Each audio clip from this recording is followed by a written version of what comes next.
Welcome back to Primetime Sports Friday. Now, it's all or nothing for Mount Pleasant Football Academy when they go into their final group game against the Real Hope of Haiti next week Thursday at the National Stadium. Despite avoiding defeat against the Police FC of Trinidad on Thursday, Mount Pleasant have found themselves in a precarious position in terms of advancing to the next stage of the CFU or the CONCACAF CFU Club Championship. With 3 Jamaican teams drawn in the same group, at least one was expected to fall by the wayside. But it seems like 2 could make way following Arnett Gardens' demise earlier this week, and should Mount Pleasant fail to beat Real Hope, then that number could be 2.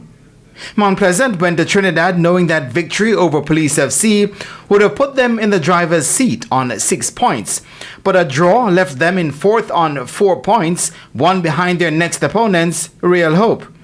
According to Mount Pleasant's coach Theodore Tapper Whitmore, he was disappointed with the 0-0 draw against Police FC, but pleased with the team's overall performance.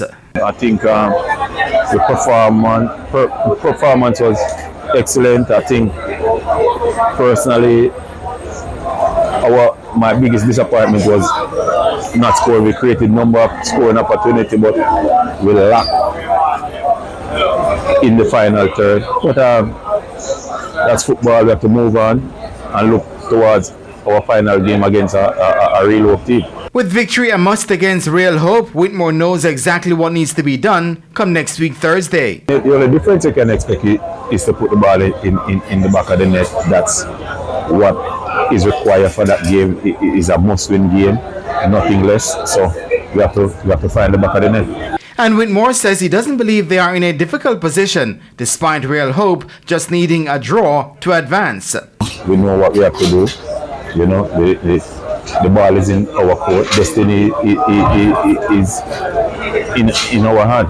You know, so we just have to do what we have to do. The 3rd Jamaican team in the group, Cavalier, are atop the table on 6 points and will close out their fixtures against Arnett Gardens also on Thursday at the National Stadium.